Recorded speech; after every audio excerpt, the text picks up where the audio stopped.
selamat berjumpa para siswa khususnya anak-anak kelas 6.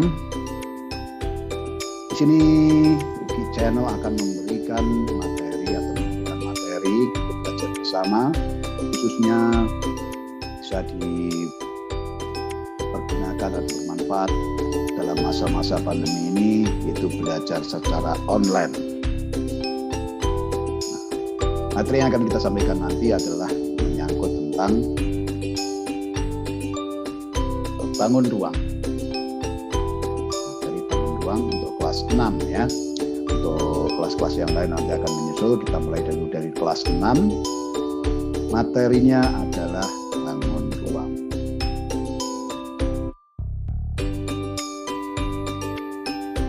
Untuk apa sih kita mempelajari bangun ruang? Maka kita perlu tahu dulu tujuan dari mempelajari materi tentang bangun ruang ini.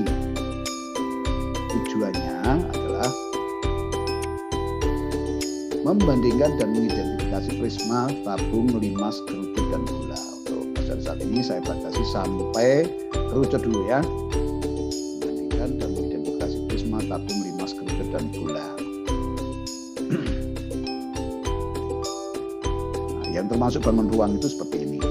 Jadi bangun-bangun itu bisa diisi, mempunyai volume, bisa mempunyai volume atau mempunyai ruangan ya.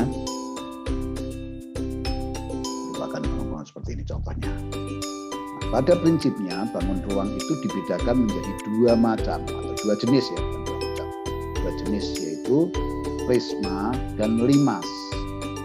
Apa yang dimaksud dengan prisma?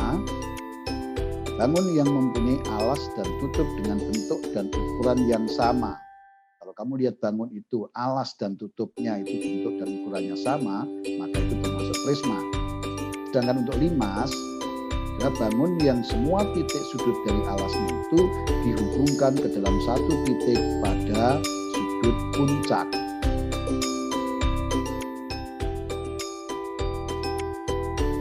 Bangun ruang yang termasuk prisma itu apa saja? Yang termasuk prisma adalah kubus, balok, prisma segitiga, tabung.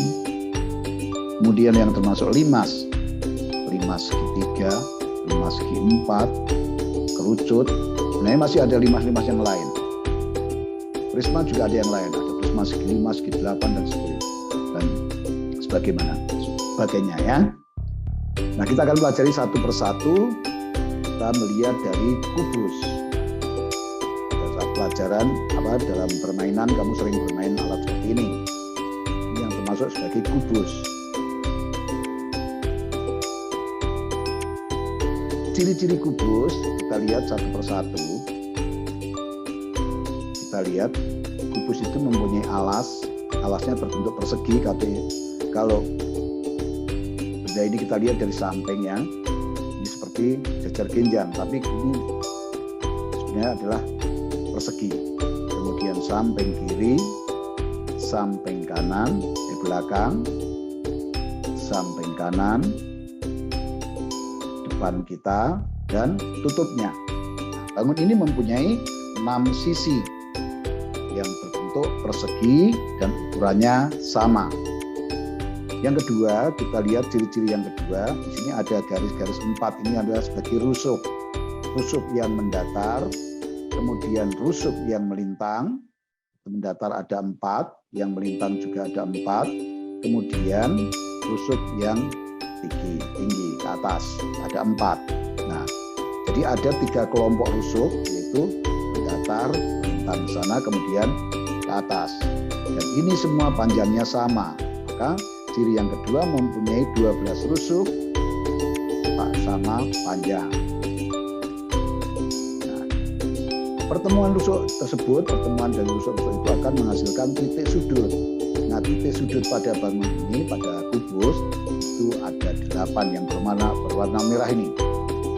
Ada 8 titik sudut. Mempunyai 8 titik sudut. Jadi itu ciri-ciri kubus. Ini masih ada lagi, ada ciri-ciri yang lain, yaitu mempunyai diagonal bidang, mempunyai diagonal ruang. Kita batasi ini dulu. Bangun yang kedua adalah balok. Balok itu hampir sama dengan lurus, cuman sisi-sisinya tidak sama. Kita lihat perbedaannya di mana. Jadi alasnya berbentuk persegi panjang, kemudian sisi-sisinya juga bisa berbentuk persegi panjang, bisa berbentuk persegi. Nah, ciri-cirinya yang pertama, alasnya berbentuk persegi panjang, kemudian sisi kiri sama dengan sisi kanan, sisi belakang sama dengan sisi depan, dan alasnya sama dengan tutupnya. Nah, maka mempunyai 6 sisi, dan sisi-sisi tersebut adalah saling berhadapan, dan yang berhadapan itu bentuk dan ukurannya sama. Alas dan tutup bentuk ukurannya sama. Sisi kiri dan kanan bentuk ukurannya sama. Sisi depan dan sisi belakang bentuk dan ukurannya sama. Jadi mempunyai 6 sisi, sisi yang berhadapan bentuk dan ukurannya sama. Kemudian dari rusuk-rusuknya juga kita mempunyai 3 kelompok yang sudah dijelaskan pada kubus tadi. Ada kelompok yang mendatar 4 sejajar, sejajar, sejajar, sejajar. Kalau sejajar itu diteruskan tidak akan ketemu, tidak akan saling bertabrakan. Di rel kereta api itu sejajar. Ini ada 4, kemudian yang melintang di sana juga ada 4, panjangnya sama. Yang ke atas juga panjangnya sama. Jadi yang sama itu yang sejajar-sejajar. Rusuk-rusuknya ada 12, mempunyai 12 rusuk. Rusuk yang sejajar sama panjang. Tadi yang sejajar mendatar ini sejajar, yang ke atas sejajar, yang melintang sejajar. Ini sama panjang. Kemudian titik sudutnya sama dengan kubus tadi, mempunyai 8 titik sudut. Lanjut untuk bangun yang berikutnya adalah bangun yang ketiga, prisma tegak segitiga. Prisma ini adalah bangunan yang menggunakan prinsip prisma. Prisma itu alasnya di sini, prisma segitiga itu alasnya ini. Kenapa alasnya di depan? Karena prisma segitiga, namanya prisma segitiga itu.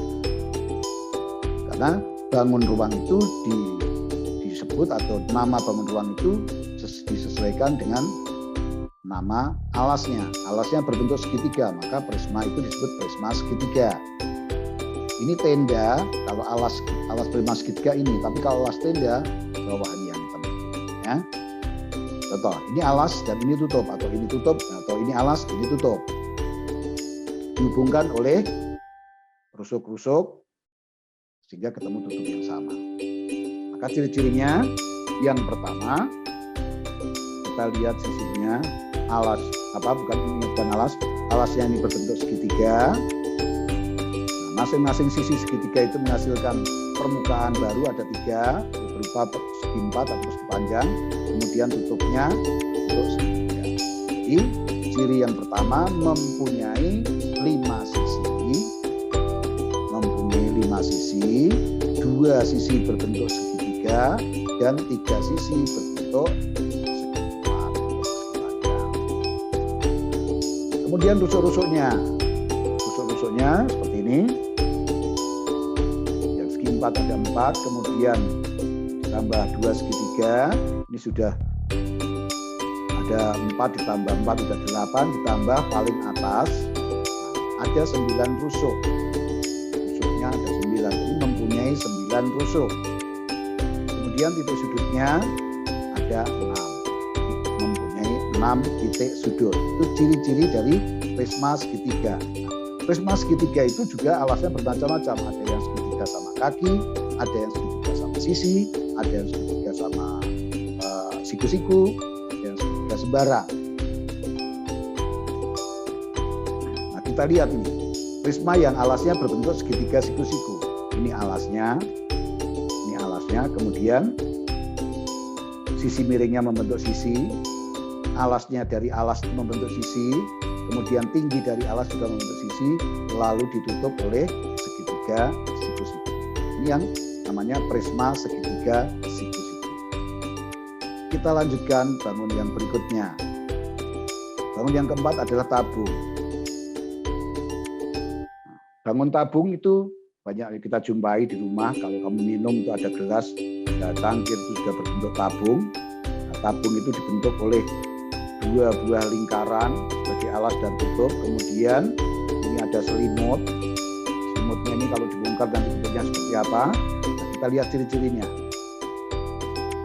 Tabung, dia tanda panah. Ini sisi atas bentuk lingkaran.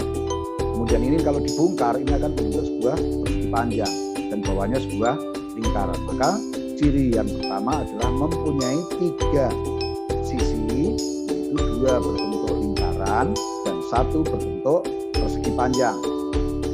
Nah, kemudian dari sisi yang atas ini dan bawah ini mempunyai rusuk. Jadi rusuknya itu hanya rusuk atas dan rusuk bawah ini. Mempunyai 2 rusuk yang berwarna kuning. Yang kiri dan kanan ini bukan rusuk tapi hanya sebagai pembatas dari gulungan atau dari lengkungan. Mempunyai 2 rusuk. Rusuknya adalah rusuk lingkar. Nah, ini adalah selimutnya. Selimutnya kalau dibuka akan berbentuk sebuah persegi panjang dan tidak mempunyai titik sudut.